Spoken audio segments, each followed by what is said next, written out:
পেয়েছিলাম অধিকার, হয়ে গেলাম রাজাকার। 1969-এর গণ অভ্যুত্থান দেখিনি, আমি দেখেছি 15 জুলাই 2024। আসসালামাইকুম everyone, it's me Rasel Ahmed and welcome to my another blog. তো কি অবস্থা সবার, কেমন আছেন সবাই? আশা করি সকলেই ভালো আছেন। তো রিসেন্টলি আমরা একটা সংকটের মধ্যে আছি যে আমাদের পাবলিক বিশ্ববিদ্যালয়ের এবং বাংলাদেশের সমগ্র বিশ্ববিদ্যালয়ের যে স্টুডেন্টরা, শিক্ষার্থীরা, সাধারণ শিক্ষার্থীরা তাদের ন্যায্য অধিকার চাচ্ছে প্রধানমন্ত্রীর কাছে, কিন্তু তারা ন্যায্য অধিকার পাচ্ছে না। আমি 1971 সাল, 1972 সাল, 1969-এর গণ অভ্যুত্থান দেখিনি, আমি দেখেছি 15 জুলাই 2024। এই 15 জুলাই একটি মর্মান্তিক দিন ছিল বাংলাদেশের জনগণের কাছে। তো এই 15 জুলাইয়ের দিনটি সবাই মনে রাখবে এবং বিশ্বর মাঝে ছড়িয়ে যাবে। এই 15 জুলাইয়ের কথা সবারই মনে থাকবে এবং এই 15 জুলাইয়ের দিনটি একটি মর্মান্তিক দিন হিসেবে গৃহীত থাকবে।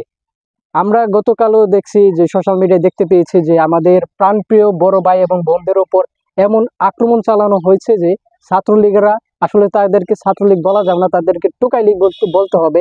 কারণ তারা ঢাকা শহরের সকল টোকাই এবং যারা নৃশংস নির্মমভাবে হত্যা করতে পারে, যারা হত্যাকারী, তাদেরকে ডেকে এনে তাদেরকে কিছু টাকা দিয়ে এই সাধারণ শিক্ষার্থীদের উপর এমন আক্রমণ চালানো হয়েছে। আসলে এই বিষয়টা অনেকটা মর্মান্তিক। 15 জুলাই সেই ঘটনা ঘটে গিয়েছে আমার প্রাণপ্রিয় বড় ভাই এবং বোনদের উপর দিয়ে। আসলে এই বিষয়টা আসলে মেনে নেওয়া যায় না। চেয়েছিলাম অধিকার, হয়ে গেলাম রাজাকার। আসলে বাংলাদেশের প্রধানমন্ত্রী শেখ হাসিনা আমাদেরকে রাজাকার হিসেবে অবহিত করেছে। কারণ আমরা চেয়েছি অধিকার, কিন্তু আমাদের সেই অধিকারটি দেওয়া হয়নি, আমাদেরকে দেওয়া হয়েছে রাজাকার হিসেবে অবহিত করছে। তো 15 জুলাই এবং 16 জুলাই আমাদের প্রাণপ্রিয় বড় ভাই এবং বোনদের উপর এমন নির্মমভাবে হত্যা করা হয়েছে এবং ছাত্রলীগের সকল নেতাকর্মীরা তাদের উপর অনেক নির্মমভাবে তাদেরকে অত্যাচার করেছে।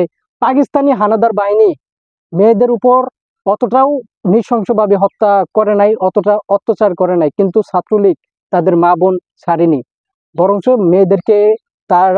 তারা মেয়েদেরকে অনেক অত্যাচার করেছে। এটা অনেকটা মর্মান্তিক একটি ঘটনা ঘটে গিয়েছে। কিন্তু এই ঘটনাটি প্রধানমন্ত্রী শেখ হাসিনা দেখেও সে না দেখার ভান করে আছে এবং তার কোনো রেসপন্স পাইনি এখনো আমরা। তো যাই হোক, ছাত্রলীগ ছাত্রদেরকে মারার কোনো অধিকার নেই ছাত্রলীগদের।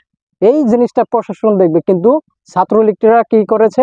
আমার প্রাণপ্রিয় বড় ভাই এবং বোনদের উপর নৃশংস হত্যাযজ্ঞ চালিয়েছে এবং তারা গ্রেনেড নিয়ে, বন্দুক নিয়ে এবং তাদের হাতে লাঠি চার্জ ছিল এবং লাঠি ছিল, পাইপ ছিল, এই সব দিয়ে পাবলিক বিশ্ববিদ্যালয়ের শিক্ষার্থীদেরকে এমন নির্মমভাবে অত্যাচার করেছে। এটা আসলে ইতিহাসে এক নজিরবিহীন ঘটনা। এই বিষয়টি সবার মনে থাকবে। এই 15 জুলাই, 16 জুলাইয়ের কথা অবশ্যই মনে থাকবে সবার। তো যাই হোক, আমরা চেয়েছিলাম অধিকার, কিন্তু হয়ে গেলাম রাজাকার। তো আমরা যারা বাংলাদেশি মানুষ আছি, আমরা সোশ্যাল মিডিয়ায় আমরা অনেক মানবতার ফিরওয়ালাদেরকে দেখতে পাই, যেমন ফারাজ কারম চৌধুরী, ব্যারিস্টার সুমন, ইভেন আরো কিছু আছে। ঠিক আছে, আমরা তাদের কোনো রেসপন্স পাইতেছে না এই দুঃসময়ে। ঠিক আছে, আসলে তারা বন্যার মধ্যে মানুষদেরকে সাহায্য সুবিধা করতে পারে, কিন্তু এই দুঃসময়ে এই শিক্ষার্থীদের পাশে তারা দাঁড়াচ্ছে না। কারণ তারা ভয় পাচ্ছে, কারণ তারা যদি সামনে বিপদে পড়ে, তার জন্যই শিক্ষার্থীদের মাঝে তারা কোনো কথা বলতেছে না। তো যাই হোক, তাদেরকে নাই বললাম। আসলে আমার ভিডিওটা তারা দেখলে হয়তো আমাদেরকে খারাপ বলতে পারে। তো যাই হোক, আমি খারাপ। তো যারা আন্দোলন করতেছে তারাও শিক্ষার্থী, আমিও শিক্ষার্থী। তো এজ এ শিক্ষার্থী হিসেবে তাদেরকে আমি সমর্থন করি, কারণ তারা আগামী দিনের ভবিষ্যৎ, এই বাংলাদেশের আমরাও আগামী দিনের ভবিষ্যৎ। তারা তাদের অধিকার চাচ্ছে, এই অধিকারটা আমাদেরও অধিকার। ঠিক আছে, তো তাদেরকে আমি সমর্থন করি। অবশ্যই তারা এগিয়ে যাক এবং এই আন্দোলনটি আরো কয়েকদিন অব্যাহত থাকুক, যে পর্যন্ত এই কোটা প্রথা নিপাত যাবে না সে পর্যন্ত এই আন্দোলনটা অব্যাহত থাকুক, এই কামনা করি।